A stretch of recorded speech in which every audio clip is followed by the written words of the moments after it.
दूध सात्विक है, आप थोड़ा लेंगे सतोगुण प्रकट करेगा, तो आप अधिक मात्रा में ले लेंगे, वही सतोगुण बढ़ाने वाला तमोगुण बढ़ा देगा, प्रमाद स्थिति ला देगा। आप सभी को राधे राधे। अगर आप भी बहुत सारे रोगों से पीड़ित हैं और जिसकी वजह से आपका मन ना तो किसी भी काम में लगता है और ना ही प्रभु भक्ति में लगता है, तो इन सब की वजह आपके खान पान की गलत आदत है। श्री गुरु जी ने इस प्रवचन में ऐसी सरल विधियां बताई हैं जिनको अपनाकर आप इन सभी परेशानियों को खुद से दूर कर सकते हैं। तो ध्यान से सुने इस प्रवचन को और इसका लाभ पाएं। राधे राधे। मान लो मेरी बात, ये माया की चाल है। साधु अपने शरीर पर शासन करता है, इंद्रियों पर शासन करता है। शरीर को जितनी आवश्यकता बस उतना कठोर बनो, इस बात के लिए अपने लिए कठोर बनो, दूसरे की पवाने के लिए नहीं। अपने लिए हर साधक अपने लिए शासन रखे। पहले से देख लो, एक दिन पा के देख लो, मेरा 4 रोटी से काम चल जाएगा, बाल भोग की जरूरत नहीं। मत पाओ, अभी आप परमार्थ के मार्ग में चले हो। आपको बहुत जरूरी शरीर को हल्का और स्वस्थ रखना, नहीं आपसे भजन नहीं हो पाएगा। ये एक दिन का विषय नहीं कि आप सत्संग में आके बैठ गए हो गया। आपको नित्य सत्संग करना है, आपको नित्य वाणी पाठ करना है, आपको नित्य भजन करना है। आपकी दिनचर्या, आपका खान पान बिल्कुल संयमित होना चाहिए। मान लीजिए, हमारी प्रार्थना मान लीजिए, यदि आपने अंगों को छेड़ा नहीं है तो लिख लो, आपका ब्रह्मचर्य क्षीण नहीं हो सकता। मानसिक चिंतन गंदा, प्रक्रियाएं आपकी गंदी, खान पान आपका ठीक नहीं, तो एक रोक के आप देखते जाना, आपको भजन में रुचि क्या, शरीर को नहीं संभाल पाओगे।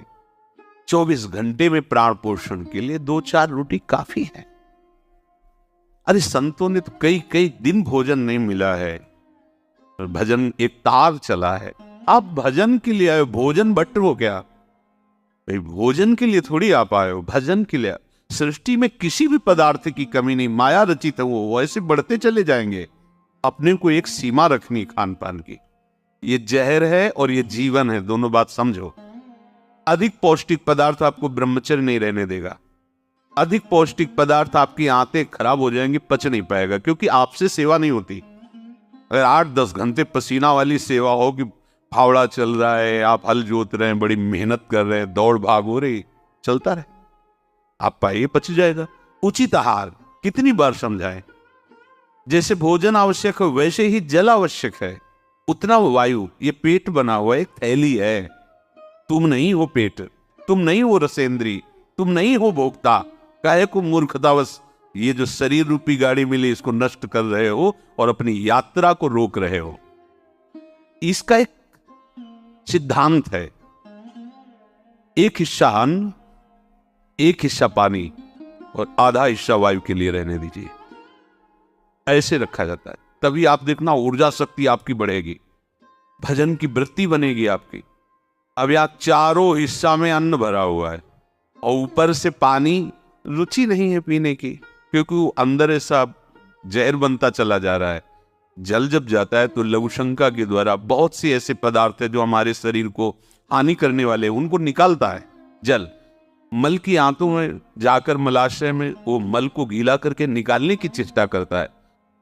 अधिक भोजन करने वाला, स्थूल प्राण वाला, चंचल मन वाला कभी भजन में नहीं रुचि हो सकती।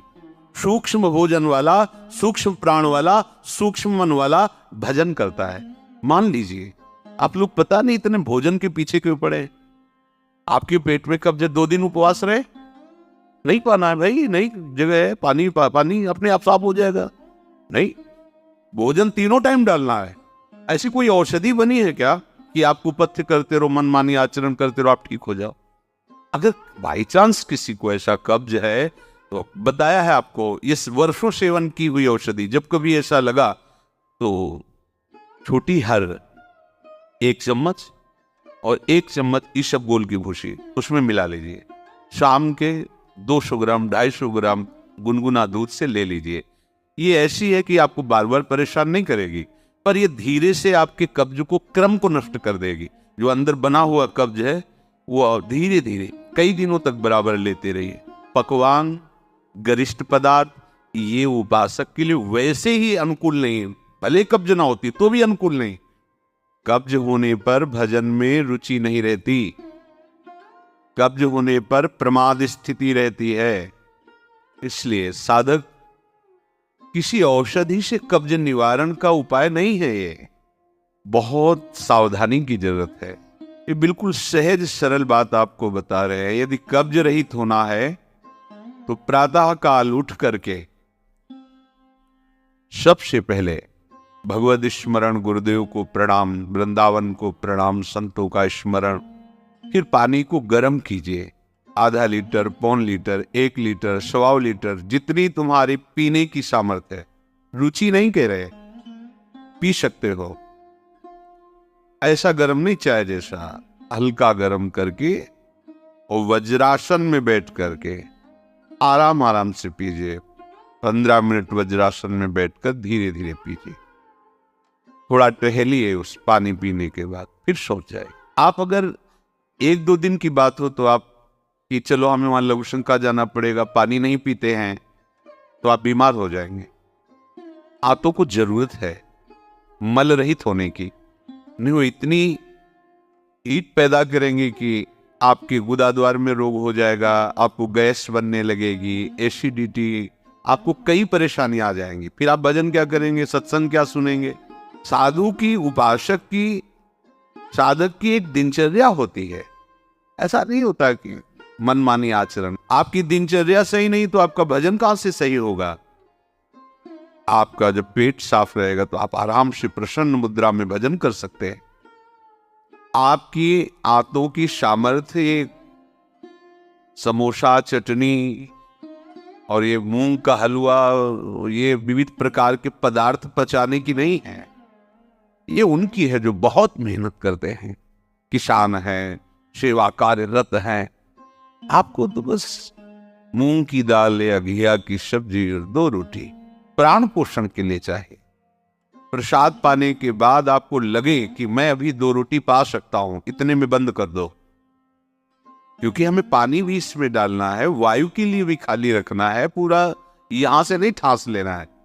इसके बाद तुम घूमो वैद्यों के पास कि कब्ज है, पेट में गर्मी है, धातु रोग हो गया है। ये सब लक्षण तुम्हारी प्रमाद स्थिति के हैं। नाना प्रकार की मन की जो वृत्तियां हैं उनको रोकने के लिए पहले हमें थोड़ा शरीर को स्वस्थ रखना है। स्वस्थ रखने का मतलब चर्बी बढ़ाना नहीं है, हल्का भोजन। साधक हो आप, प्रभु की भोग में सब कुछ बन रहा है, वो पा रहे हैं, उनकी महिमा है। हम इतना ले लेते हैं, प्रसाद भी हो गया, अपना जीवन यापन करते हुए भजन कर रहे हैं। कम भोजन, बिल्कुल कम नहीं, पर कम भोजन ये हमारी आध्यात्मिक शक्ति को बढ़ाता है। अधिक भोजन, सात्विक हो तो भी तमोगुण बन जाता है। दूध सात्विक है, आप थोड़ा लेंगे सतोगुण प्रकट करेगा, तो आप अधिक मात्रा में ले लेंगे, वही सतोगुण बढ़ाने वाला तमोगुण बढ़ा देगा, प्रमाद स्थिति ला देगा। अरे भजन करने के लिए हमें जो अध्यात्म में चलना है, हमारी ये शरीर रूपी गाड़ी स्वस्थ होनी चाहिए। प्रारब्धवशात अचानक कोई भयानक रोग आता है, वो हमें प्रभु सामर्थ्य देते हैं, नाम भगवान सामर्थ्य देते हैं, हम जिनका जप कर रहे हैं। कैसे तुम्हें ये बात अच्छी लगती है कि हमें पदार्थ भरपेट पाने? अरे हमें भरपेट भजन करना है। अब वो देखने को नहीं मिलती वो बात जो पुराने साधकों में एक जलन होती है, एक ताप होता है भगवत प्राप्ति के लिए। हर समय भजन के लिए व्याकुल रहता है, उपाय करता रहता है, नई नई युक्तियां सोचता है भजन के लिए।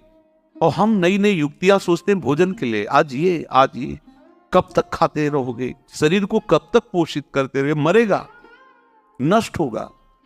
जिस काम के लिए है वो काम बना लो। ये तुम्हारा शरीर नहीं है, तुम शरीर नहीं हो, ये नष्ट होगा, मान लीजिए।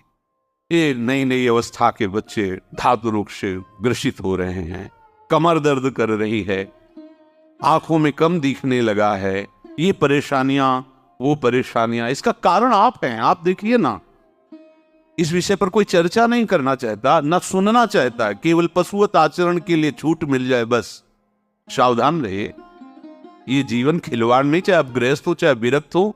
ये जो ब्रह्मचर्य है ये आपको अच्छा गृहस्थ बनाएगा, ये ब्रह्मचर्य आपको अच्छा उपासक बनाएगा, अगर आप इसको यूं ही छीण करते रहे, चाहे गृहस्थ हो या विरक्त हो, तो आप किसी काम के नहीं रह जाएंगे।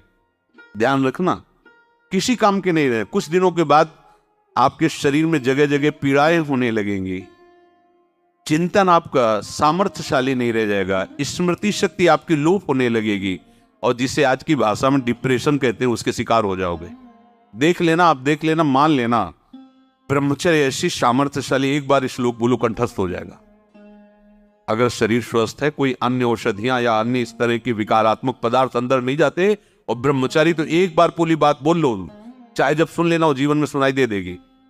आपको स्मृति नहीं, प्रभु की स्मृति नहीं, आपको अपनी दिनचर्या की स्मृति नहीं। साधक का दर्शन मात्र सुख प्रदान करता है।